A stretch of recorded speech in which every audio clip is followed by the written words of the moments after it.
On the distant moon of Xara 5, the sky was always silver. Floating mountains drifted slowly in the air, casting long shadows over glowing crystal valleys. This world belonged to the Threxen, a proud alien race known for their size, strength, and ancient traditions. Among them lived Velura, a Threxen female unlike any other. She stood taller than most of her people, her body powerful and graceful like a moving mountain. Her dark green skin shimmered faintly under the moon's light, and her deep emerald eyes could silence a crowd, too many. She looked like a queen, majestic and unshakable. But Velura was not happy. Not truly. She lived alone in a great hall. At the edge of the capital city, her chambers were filled with rare books, old scrolls, and forgotten dreams. Her people respected her, but they also feared her. They whispered when she passed, some even bowed. But none came close. Why? Because Velura could not bear children. In Threxen culture, giving life was seen as the highest honor. Every child born was celebrated for weeks. But Velura's body, they said, was too large. Her inner systems, her organs were too dense. The healers claimed it was nature's curse. Others said it was punishment for her strength. That one being should not carry both power and the gift of life. Her family had tried everything. Doctors, spiritual leaders, even rituals from the old days. Nothing worked. In time, her parents stopped asking. Friends grew. Distant suitors stayed away. She was left with silence. Then one day, everything changed. A group of human diplomats arrived on Xara 5. It was the first time humans had been invited to the Threxen homeworld. They came in peace, hoping to build friendship and trade knowledge. The Threxen, curious but careful, allowed them to stay under close watch. Among the humans was a man named Dr. Elias Ford. He was not a soldier or a leader. He was a scientist, a xenobiologist, someone who studied alien life. He was not tall, not strong, and not loud. He wore simple clothes and carried a small notebook everywhere. But there was something in his eyes, a quiet fire, a deep curiosity, and a warm smile that even the coldest Threxen could not ignore. While most of his team stayed near the visitor station, Elias asked to explore the city. He didn't want to look at machines or politics. He wanted to understand the people. And that's how he met Velura. She was standing near the ancient skygate, looking out at the clouds below. She did not hear his footsteps at first, and when she turned, she expected the usual fear or nervous respect. But Elias just smiled and said, "Hi." Velura blinked, no bow, no wide-eyed stare. Just a greeting. "You're not afraid?" she asked, her voice deep but soft. "Should I be?" he replied, raising an eyebrow. She gave a small laugh, a rare sound. "Most are." Then, "Most are fools," he said. That was the beginning. Over the next few days, Elias visited often. He asked questions, not just about Threxen history, but about Velura herself. What she liked to read, why she stood so long by the skygate, how she felt about her world. And one day, carefully, he asked about her loneliness. Velura hesitated. No one had ever dared to speak of it, but Elias wasn't mocking her. His tone was gentle, curious, kind. So she told him everything, how the healers had called her hopeless, how she had cried in secret, how she had wished to feel a child move inside her, just once. She spoke slowly, eyes turned away, but Elias listened to every word. When she finished, there was silence. Then he said something strange. "I don't think your body is the problem." Velura looked at him, confused. "The council said I was born too large." Elias shook his head. "Your size might be rare, but that doesn't mean impossible. Humans used to believe things like this too. But science moved forward. Sometimes the truth hides under old beliefs." Her heart pounded. "What are you saying?" "I'm saying," he answered, "I want to study this, with your permission. I think there might be a way, a real one." Hope, fragile and small, flickered inside Velura. "Why would you help me?" she asked. Elias looked up at her, not like a man looking at a giant, but like one soul looking at another. "Because no one should be told they were born broken," he said. "Not when science might tell a different story." From that moment, A silent promise grew between them, one of trust, of purpose, and of quiet rebellion against a future already written by others. Neither knew what dangers or wonders waited ahead, but for the first time in years, Velura no longer felt a lone dot, and Elias Ford had just found the most important mission of his life. Days passed since their first meeting at the Sky Gate. Velura thought maybe Elias would not return. He was just a visitor, after all, a human.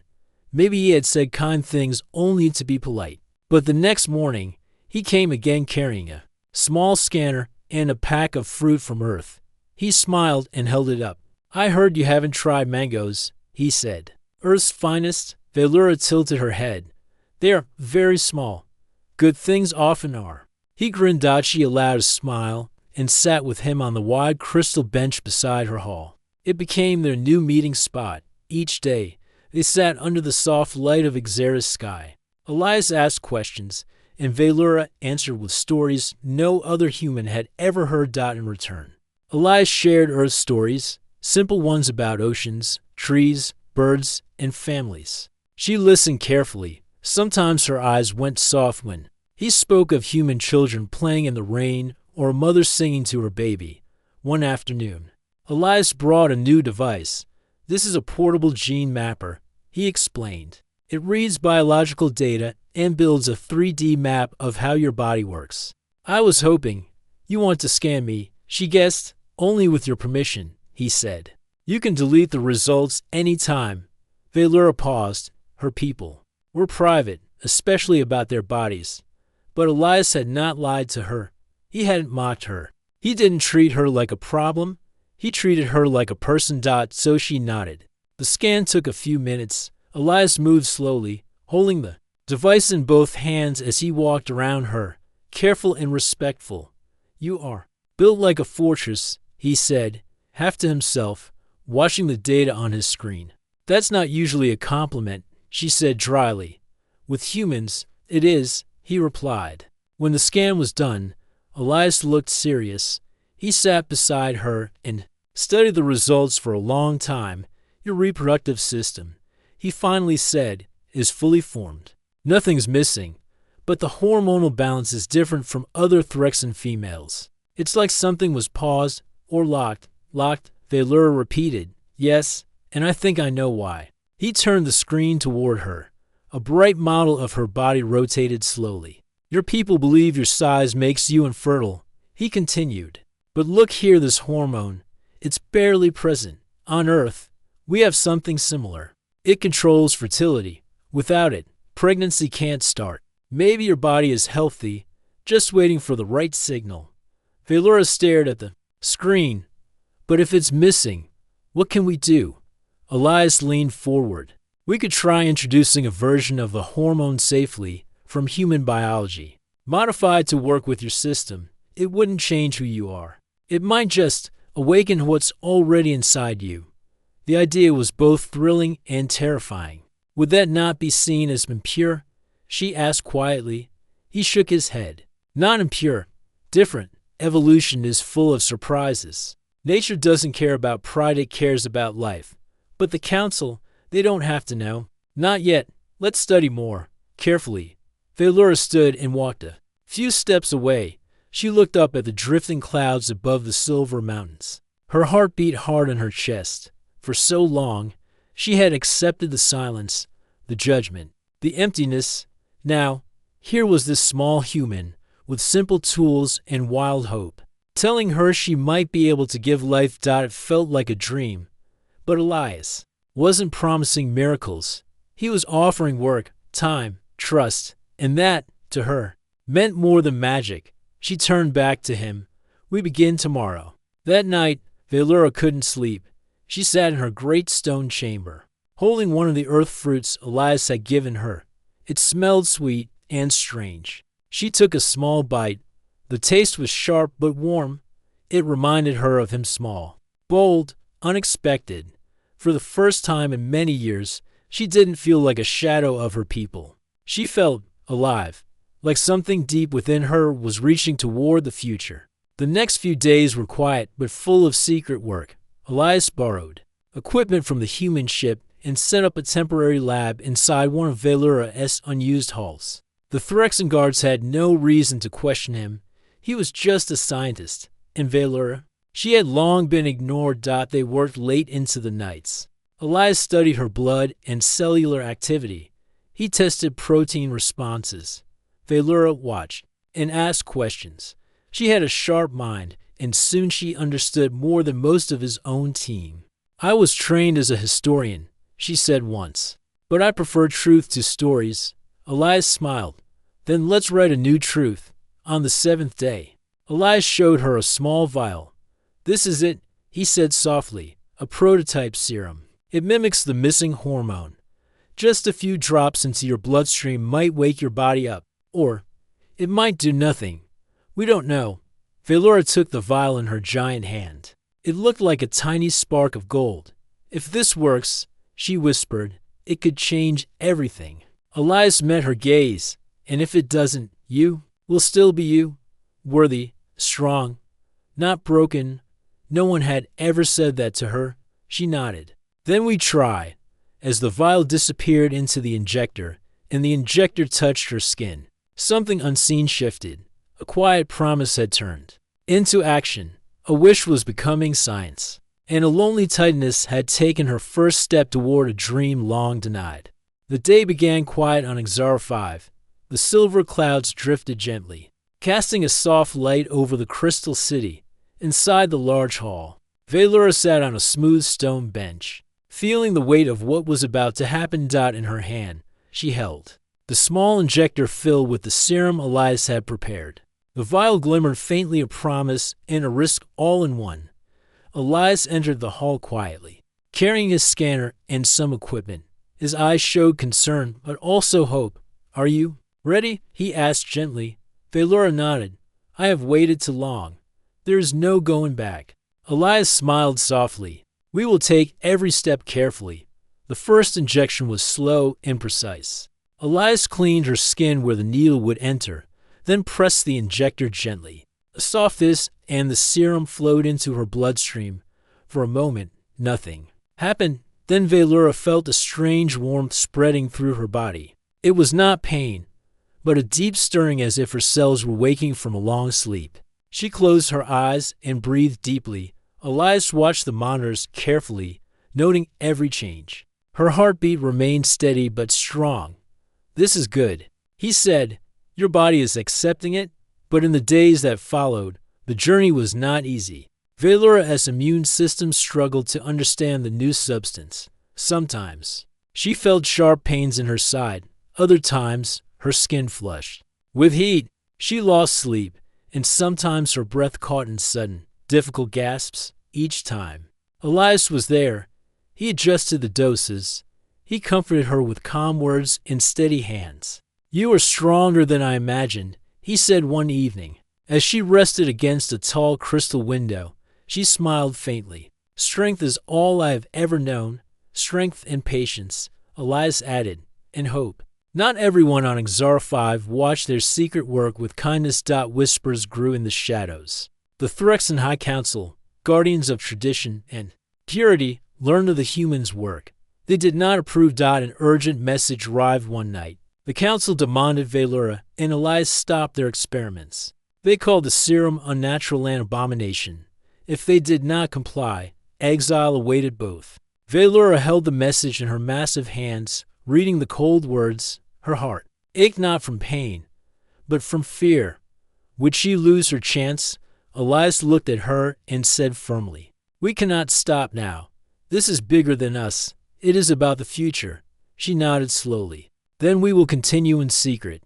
Together, they moved their work to a hidden laboratory deep in the crystal caves beneath the city. Only one trusted medic, Siren, a young Threxan healer, agreed to help. She believed in science over fear. The cave lab was small but filled with equipment borrowed from the human ship and adapted for Threxan biology. Days turned into weeks. Velura's body changed. The warmth inside her grew stronger, like a quiet fire.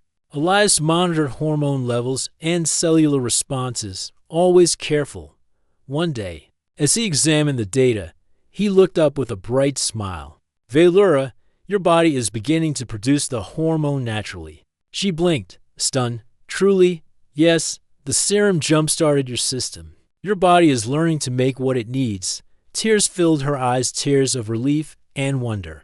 But the trial was far from over. One evening, Velura felt sudden, sharp pain in her chest. She gasped and sank to her knees. Elias rushed to her side, supporting her massive frame. Breathe slowly, he urged. I'm here, for hours. The pain came and went. It was frightening. It was real. Your body is fighting, Elias explained. It is a battle inside you between old and new. But you are winning. Velura clenched her fists. I will endure. Together, Elias said firmly, through all the pain and fear. A strong bond grew between them. They shared stories in the quiet moments, memories of home, hopes for the future. Velura learned about Earth's skies and seas. Elias learned about Xera's legends and mountains. They were from different worlds, but their hearts beat in the same rhythm. Hope. One night, as Velura rested against a smooth cave wall, Elias reached out and took her hand in his. You are not alone, he said softly. Her eyes met his, shining in the dim light. No, she whispered. Not anymore. Then came the moment they both feared and awaited, the first sign. During a routine scan, Elias gasped softly. Look, he said, pointing at the screen. Velura leaned forward, watching the swirling colors and shapes inside her body. There, Elias said, a tiny cluster of cells, the start of new life. She gasped, is this possible? Yes, Elias smiled. You are pregnant. Joy and fear mixed in her heart. The council would never allow this. They called it impossible. Yet here it was proof that science and hope could break old chains. But what would happen if they found out? Elias looked at her seriously. We must be careful, he said. We will protect this life. We will keep it safe. Velura nodded. For the first time, I am not afraid. The story of Velura and Elias was no longer just about science or duty. It was about courage, about love. About breaking barriers, and the quiet promise that even the largest of hearts can give the greatest gift. The hidden laboratory in the crystal caves was quiet. Outside, the silver clouds of HFY drifted slowly over the mountains. But inside, time felt sharper, every second filled with hope and worry. Velura sat quietly on a smooth stone bench. Her body had changed more than she ever imagined. She was heavier now, not just in size but in spirit. The tiny life growing inside her was a secret miracle. Elias sat beside her, studying the data from the latest scan. His face was serious but calm. The baby is healthy, he said softly. Your body is adapting well. Velura's large hands folded in her lap. I feel different, she admitted. Sometimes strong, sometimes weak, sometimes afraid. Elias nodded. That is normal. Your body is learning new rhythms. Days passed, and word of Velura as pregnancy spread quietly, not through official channels, but whispers from the medic Siren and a few trusted allies. The Threxian High Council was divided. Some called this a miracle, proof that the old rules could be broken. Others feared it was a dangerous change, a threat to tradition and power. A secret meeting was called out in the great hall of the council. Tall crystal pillars shimmered with ancient light. Velura stood before the leaders, her tall form casting a long shadow. The eldest counselor spoke first. You have broken our sacred law, Velura. A cross-species child is forbidden. This cannot be allowed.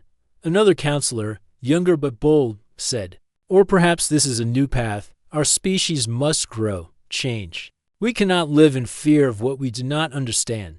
Velura held her head high. I carry a child of life, not fear. I'm not an abomination. The room was silent. Then, slowly, some voices agreed. Back in the hidden cave, Velura's body changed more each day. She grew heavier, slower, but also full of new energy. Elias watched over her with care, adjusting treatments to keep her strong. One evening, as the moons rose over the silver mountains, Velura looked at Elias with gratitude. You gave me hope, she said simply, and you gave me purpose, he replied. Their hands found each other again. warm and steady. But the pregnancy was not without danger. One night, Velura awoke to pain sharp, deep ache in her abdomen. She gasped, struggling to breathe. Elias was by her side instantly. "Steady," he said, checking her vitals. "We'll get through this." Hours passed in tense silence. Slowly, the pain eased. "You are strong," Elias said softly. "Your body fights for life." Velura nodded, exhausted but determined for this child. "I will endure." Weeks turned into months. Velura's secret became a symbol of hope, of change, of the future. The council finally agreed to monitor her condition. If the child was healthy at birth, they would reconsider their laws. Elias and Velura prepared quietly for the unknown. The future was still uncertain, but the impossible was happening. In the silence of the crystal cave, under the soft glow of alien stars, a new life stirred, waiting to be born, waiting to change everything. The silver sky of Exar 5 turned dark with clouds. A rare electrical storm was coming. Blue lightning flashed in the distance, and the winds howled across the crystal peaks. But deep inside the hidden cave, Velura did not hear the wind. She was lying on a wide padded bed, carved from smooth stone. Her breathing was heavy. Her large hands gripped the edge of the frame. Her eyes were shut, focused. Her body shook with effort. "It's time," whispered Elias, standing beside her. Siren, the young Threxan healer, moved quickly. "The baby is coming. The signs are clear." Sweat ran down Elias's face. He had helped bring human children into the world, but never like this. Velura let out a deep groan, her voice echoing off the crystal walls. Hours passed slowly. Each breath Velura took was filled with pain and strength. "Stay with me," Elias whispered. He held her hand tightly. "You are not alone." She looked at him with tired eyes but nodded. "I will not stop." "Not now." Siren checked again and nodded. "The child's heart is strong." "We're close." But outside, the storm grew stronger. Thunder shook the mountain. The cave lights flickered. Suddenly, the communication tablet beeped. Elias checked it. His face turned pale. "What is it?" Velura asked, breathless. "The council knows." He said, "They're coming here with soldiers." Siren gasped. "Now, while she gives birth." Elias nodded grimly. "They're afraid. They want to stop this before it changes everything." Velura's body trembled, not from pain but from anger. "They will not take this from me," she growled. Elias turned to Siren. "We don't have much time. We finish this now. Help her." The healer nodded and worked fast. The baby was near. Elias knelt beside Velura and looked into her eyes. "Listen to me. You are stronger than any of them. No matter what happens, you must keep going." Velura gave one last, long cry. Her voice rose through the storm. Then silence. A small sound broke the air. A cry, soft, high, alive. Siren gently lifted the newborn from Velura's arms. "It's a girl," she whispered. "She lives." Velura turned her head and saw her daughter, small compared to her own size, but perfect. Half Threxan, half human. Alive. Tears rolled down her cheeks. But there was no time to rest. Outside the cave, the soldiers had arrived. Lights flashed in the storm. Voices shouted. "They're breaking through the gate," Siren warned. Elias stood, eyes hard. "Then we protect the child." He turned to Velura. "Can you stand?" "I can fight," she said, her voice quiet but fierce. "No," he said, gently. "You don't have to. I'll stop them." She shook her head. "Not without me." The cave entrance exploded open. Four armored Threxan guards entered, weapons ready. "Step back." One of them barked, "Turn over the child." But they paused when they saw Velura, tall, mighty, her arms wrapped protectively around the baby. "You will not touch her," she said coldly. "This is forbidden," the guard said. "This child is unnatural." "No," Velura said, stepping forward. "This child is the future." Elias stood beside her. "And if you harm her, you prove that fear rules you." The guards hesitated. Then a voice echoed behind them. "Stand down." It was Counselor Tal, the youngest of the High Council. He entered the cave slowly, his robe soaked by the rain. He looked at the child. Then at Velura. "I did not believe this was possible." he said quietly. But she is real. She breathes. She cries. She lives. Valora nodded. She is proof. I'm not broken. I never was. Tal turned to the guards. Leave them. There will be no bloodshed tonight. The guards looked confused, but obeyed. They stepped back into the rain. Tal stepped closer to Valora. You have broken our laws, but you may have also saved our future. He looked at the baby, still crying softly in her mother's arms. Give her a name, Tal said gently. Valora looked down at her daughter and whispered, Alara. It means light after storm. That night, the storm ended, and with it, something else ended to centuries of silence, fear, and false belief. Valora stood in the cave's entrance, her daughter in her arms, Elias beside her. For the first time in her life, she didn't feel too big, too different, or too empty. She felt full of life, of love, of something new. And in her arms, Alara slept peacefully, a tiny spark of unity between two worlds. The skies over Xara 5 were bright again. The storms had faded, and so had much of the fear. Valora now lived above ground, in a quiet home near the edge of the mountains. It was simple stone walls, wide windows but filled with light and warmth. Inside, the sound of baby laughter echoed. Alara sat on a soft blanket, reaching her tiny hands toward a hanging mobile made of shining stones. Her skin shimmered gently in the sunlight, a blend of both her parents. Her eyes were round like Elias's, but deep silver like her mother's. Valora sat nearby, watching her daughter with quiet pride. Elias entered the room with a smile. She's growing fast. She is strong, Valora replied. She kicked me this morning, almost knocked over my tea. Elias laughed. That's our girl. Much had changed since the day of Alara's birth. At first, many Phyrexians had feared her. They called her unnatural, a threat to purity. But slowly, others came forward, women like Valora, once called too large, too old, or too different to carry life. They had suffered in silence, hiding their pain. Now, they saw hope in Alara's tiny hands. The High Council was forced to listen. Counselor Tal became a key voice for change. He met often with Elias and Siren. They showed him data, medical reports, and most of all, Alara's smiling face. This child is not a mistake. Tal said during a public speech, she is a bridge between species, between science and tradition, between fear and future. It was the first time the crowd applauded a human. Elias continued his work quietly. He shared the serum with care and permission and tested it on volunteers. Not every case was successful, but several Phyrexian women, once told they could never be mothers, began to feel changes. One of them, a warrior named Kirtal, wept openly when she heard her unborn child's heartbeat. This is because of you, she told Valora.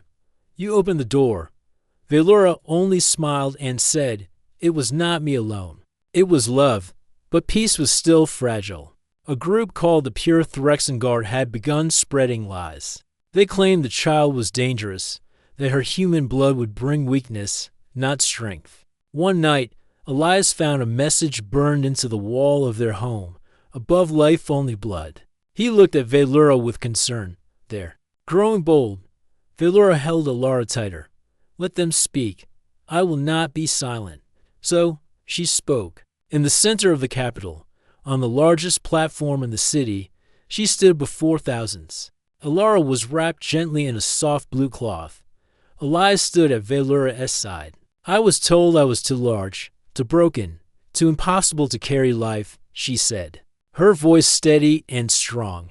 But life does not ask permission. Life only needs a chance. She raised her daughter so the crowd could see. This child is not weakness. She is proof that we can change, that we can love, that we can build something greater together. For a long moment, there was silence. Then someone clapped, then another. Then the entire square roared with applause.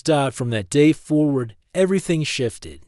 The council rewrote their laws. They opened a new clinic called the House of Unity, where human and Phyrexian doctors worked together. More children were born in the months that followed, each different. Each loved. Elias was named the first human ambassador to Xara 5. He refused a palace. He stayed with Velura and Alara in their small home with wide windows. Velura became a symbol of strength and hope, but she didn't seek power. All she wanted was to raise her daughter in peace. One evening, as the twin moons rose, Elias sat outside on the stone porch, Alara sleeping in his arms. Velura joined him, wrapping a thick cloth around her shoulders. "She looks like you," she whispered. Elias smiled. "But her fire, that's all you?" They sat in silence for a while, watching the stars. "Do you think Earth and Ixara will ever truly be allies?" she asked. "They will," he said. "Because of her." They looked down at their daughter, sleeping softly, her tiny fingers curled. Like Leah's dot in the quiet night, Velura spoke again. "I thought I was born for war, for duty, for pain." Elias turned to her gently, and now she looked at Alara. "Now I know. I was born to be her mother." He reached out, took her hand, "And I was born to help you become that." Their hands joined over the baby's chest, 3 lives, one bond dot far above. The stars of 2 galaxies blinked silently. The universe had changed not with fire or battle, but with love, courage, and a single cry from a newborn girl, Alara. The child who was never meant to exist, but who now carried the future of 2 worlds in her tiny, perfect hands.